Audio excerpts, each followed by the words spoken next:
guys, kita kedatangan bintang tamu nih dari penganalisi salah satu perusahaan asuransi syariah di Indonesia yang cukup terkenal.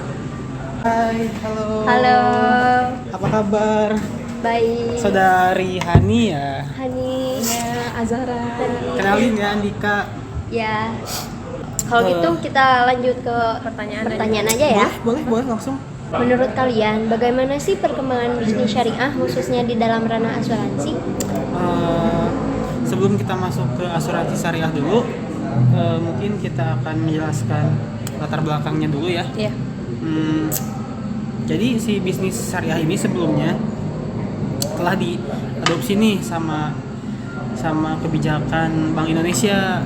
Bank Indonesia itu kan bank sentralnya Indonesia ya. Iya. Nah, jadi si asuransi syariah ini udah ditetapkan nih sebagai salah satu pilar penyangga dual banking system Indonesia. Dual banking system Indonesia itu sendiri, setahu saya, sistem bank yang bisa menghandle sekaligus transaksi non bunga maupun bunga, seperti itu latar belakangnya. Lalu apa sih asuransi syariah itu?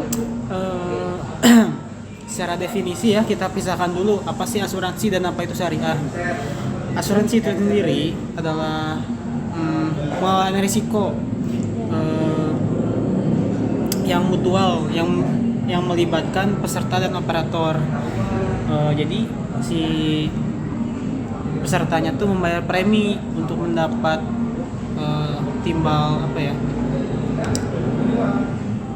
balik dari perusahaan itu, semacam jaminan keselamatan, jaminan kecelakaan, jaminan kematian. Nah, untuk syariah itu sendiri, kita tahu ya, syariah itu ketentuan yang ada di Al-Quran dan Sunnah. Adapun dalam perspektif ekonomi Islam, gimana, Ra?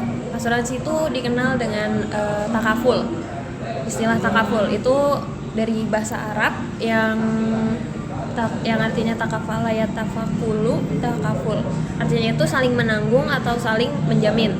Asuransi itu dapat diartikan sebagai perjanjian yang berkaitan dengan pertanggungan atau penjaminan atas resiko kerugian tertentu. Oh, jadi asuransi itu udah ada ya di Islam dari dulu juga ya? Udah ada. Tapi kalau saya lihat-lihat di sini, asuransi syariah itu lebih ke tolong menolong antar ini ya kan, antar peserta kan ya. Hebat juga ya, Islam udah mempersiapkan asuransi dari dulu.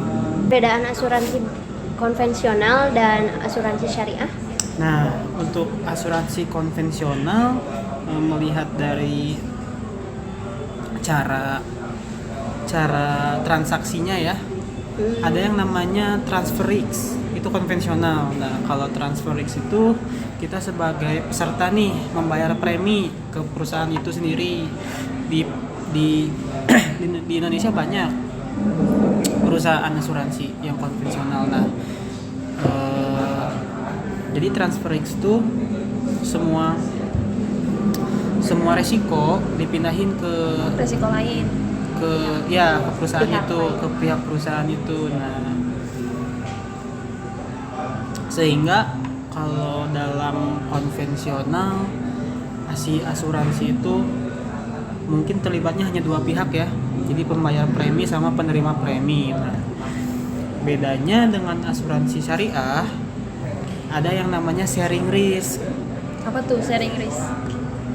Sharing risk itu konsepnya diambil dari Islam itu sendiri, Ra.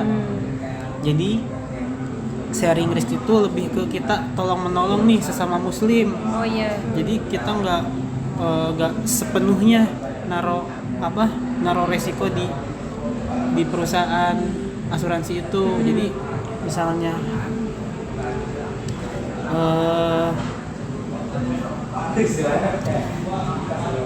melalui akad. Jadi sebelumnya ada perjanjian dulu. Melalui perjanjian. Nah,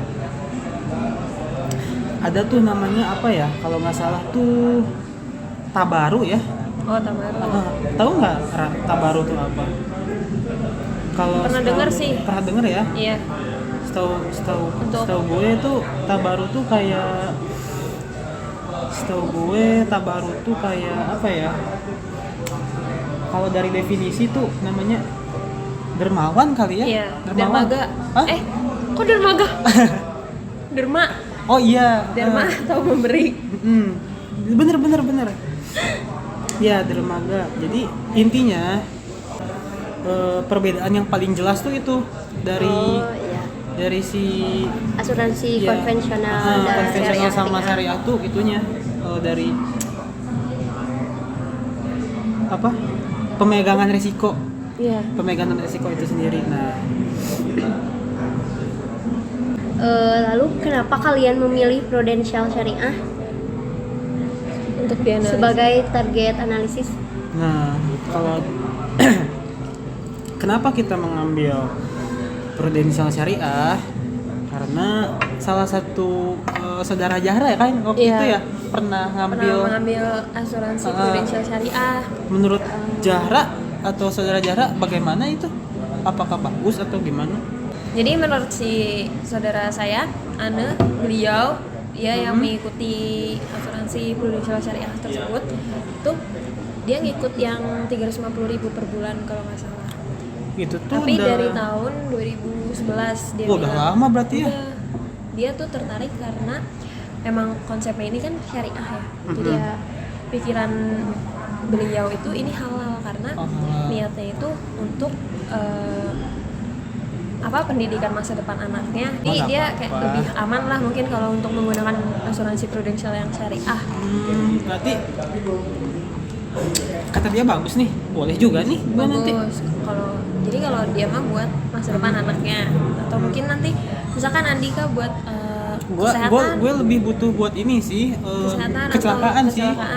kecelakaan Misalnya kerja atau iya gue kan bolak-balik nih dari kerja kuliah takutnya kenapa-kenapa gitu. Bisa diambil nih dari pengalaman saudara saya ya kan. Itu bagus kan. Jadi selain kita aman juga ya, kita juga dapat pahala mungkin ya kalau dari syariah ini ya. Oh iya kah? Iyalah, kan dari kalau kita mengikuti sunnah Nabi atau yang ada sudah tertulis di Al-Quran gitu. Oh jadi Ya, lumayan nih. pahala ya. Nabung pahala juga berarti dong. Iya dong, nabung Wah, pahala. keren dong. Lumayan nih. Jadi kesimpulannya tuh prudensial syariah ini menjadi salah satu ini ya kontributor ekonomi di Indonesia ya. Iya, bisa. Tapi kalau prudensial syariah ini udah di bawah izin OJK belum sih? Udah, Oh, dia udah udah? di bawah, Udah. izin pengawasan otoritas jasa keuangan itu udah pasti.